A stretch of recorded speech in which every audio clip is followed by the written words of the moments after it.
Chairman, ladies and gentlemen, thank you very much. Good morning. So, Metformin as a potential therapy. It's a provocative title. I would like to start my talk with my favorite quote.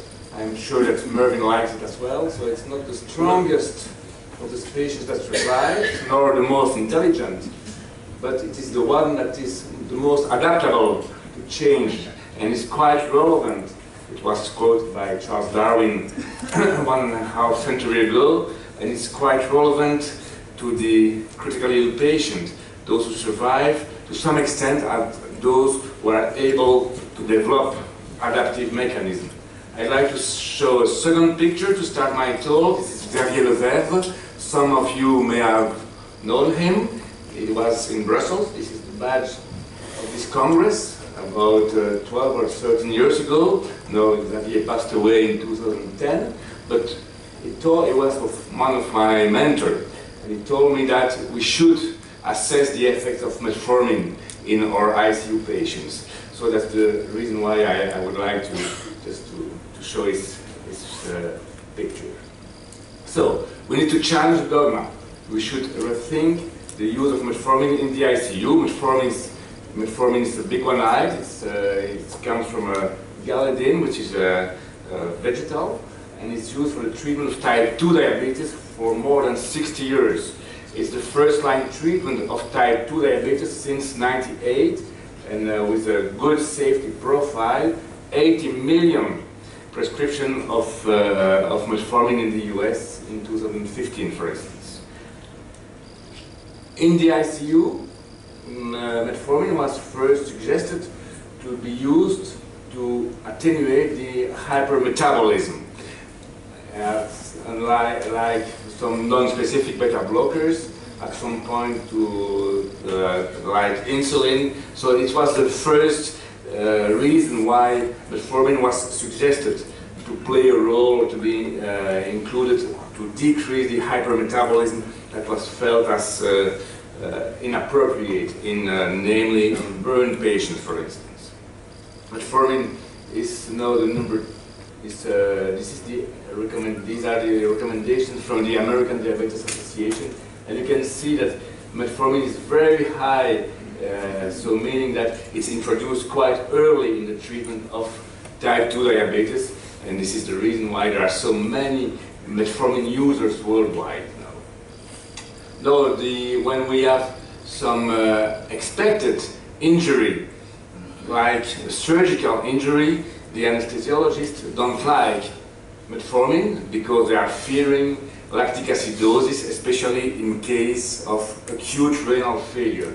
And the recommendation, this is a French team, they also published a joint paper with the diabetologists in France, and there is also a British paper showing that in the perioperative management of surgical patients with diabetes, metformin should be stopped until eating and resumed until while the patient is eating normally. So, facing these recommendations, and in contrast to these recommendations, as alluded by the previous speaker, we have some provocative data. So I will show you that some consistent studies, some consistent retrospective cohort studies showed an improved outcome in metformin users as compared to metformin non-users. The first study by Duncan, published in 2007 in the US, about 1,300 patients with type 2 diabetes. They had a beneficial effects when they took metformin, so 524 took metformin versus 760 who did not. There was less prolonged intubation, less infection in this first cohort. The second one from Denmark, there was a decrease in 30-day mortality in a large cohort of more than 7,000 patients, of whom 1,000 were taking metformin in monotherapy, or 1,300 in combination with other anti-diabetic drugs. Again, the MET users had a lower mortality, 30-day mortality, than those who did not take metformin. Wow. Third one from Israel, Dunias Barak, in hospital mortality rate in septic patients was decreased in those metformin users as compared to the control groups, the patient with septic shock, with diabetes, not treated with metformin. And finally, a French study from Jochmans, published in 2017, there was a decrease in the hospital mortality in the septic shock group among the population of 635 type 2 diabetic patients admitted in the ICU. Wow. And you can see, indeed, as shown by the previous speaker, there is another meta-analysis just published in this month's issue of Critical Care, showing that, indeed, there is a strong trend and a significant improvement in the mortality in the diabetic patients with sepsis, and they collected data from 5 different studies, which is quite consistent with the slide shown by the previous speaker. And there is no outlier in the funnel plot, so the effect is quite consistent. Why? Why? That's a question.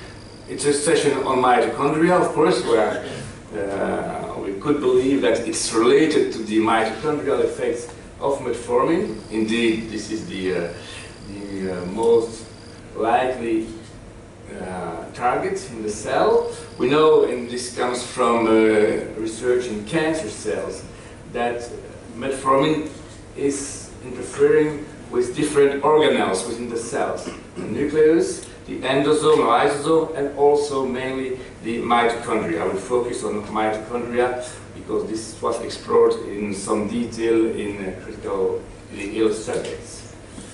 This is a slide from Mervyn, showing that indeed the decrease in mitochondrial functionality may be a good idea in the context of a critical illness, just to participate or to contribute to the metabolic shutdown that will help the cells to survive the injury. So the decrease in mitochondrial functionality could be appropriate. And indeed, metformin, which can enter the mitochondria via the OCT channel, decreases the complex 1 activity, and we'll show you a little bit more of that on the next slide, and increase the glycolysis.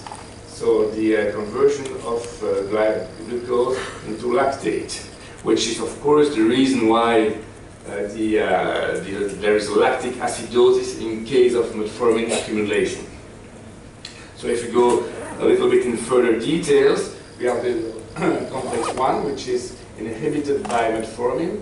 You have a glycolysis, a decrease in the gluconeogenesis in the liver, for instance, and this is why metformin is used in patients with type 2 diabetes, and mainly because it decreases the gluconeogenesis. It doesn't increase the risk of hypoglycemia unless other treatments. It also interferes with the CMP and PTA signaling and with the AMPK signaling. Altogether, there is a decrease in lipogenesis, decrease in gluconeogenesis, decrease in complex 1 activity, and increase in glycolysis. Now, in a model of burn mice, this was the work from Mark Jeschke and his team in Toronto, they looked at the effects of metformin or vehicle in burn rats with a 30% total body surface area burn, and they could see indeed that the green bars are the rats who received metformin, the black bars are the rats who did not receive metformin, and you can see that indeed the oxygen consumption rate was decreased by the mitochondria of the rats who received metformin. This was analyzed in further details, and you can see, I recommend you to read this paper, scientific report in 2018, so very recent and impressive findings.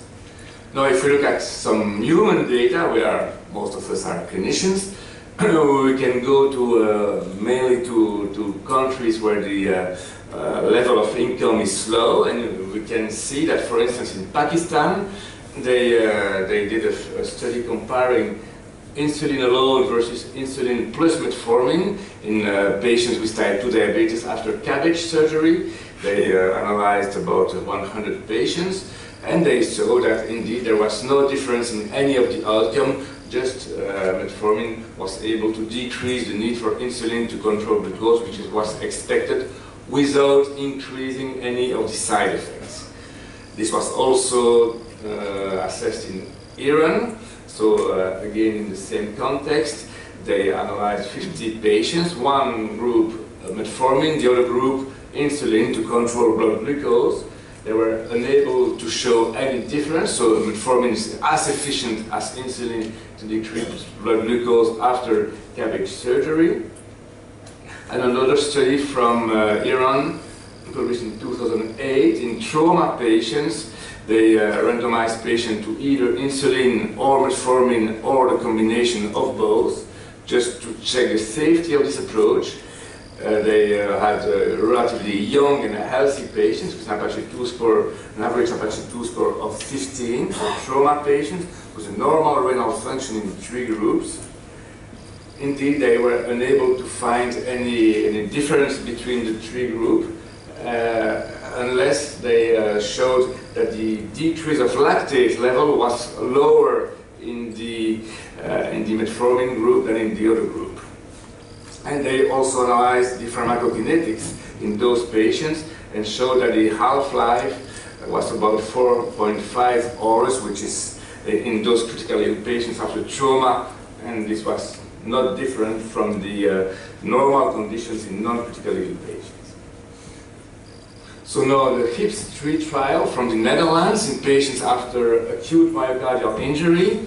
Metformin was given just to improve the efficiency of the myocardium with this idea in mind. They were unable to show any benefit in terms of improvement in left ventricular ejection fraction, and there was not any difference between the predefined subgroups, so in about 300 patients, but I'm not sure that this outcome variable was the best they could choose. And now there's an ongoing trial in burn patients, again from Markieszke, published the data after the first interim safety and efficacy analysis in 2016, 44 patients, randomized to either metformin or control, which means insulin treatment in case of hyperglycemia. There was no safety issue, so they are still recruiting patients, and I don't know the current status of this trial, which is still ongoing, but basically they could show that there was no difference in the glucose level between metformin and insulin. So the message is that insulin looks safe and is as efficient as insulin to decrease the glucose level. So what do we do with that? First, the safety of metformin could be confirmed on large cohorts, including patients with acute renal failure, in contrast with the Iranian study where the renal function was normal, and in whom, in case of renal failure, the dose or the interval between the doses should be adapted. Second, the efficiency, once the safety will be confirmed, the efficiency of early administration of metformin should be assessed, in my view, using markers, and maybe the tool from Nicole could be very helpful, using markers of mitochondrial function in addition to the standard outcomes variable.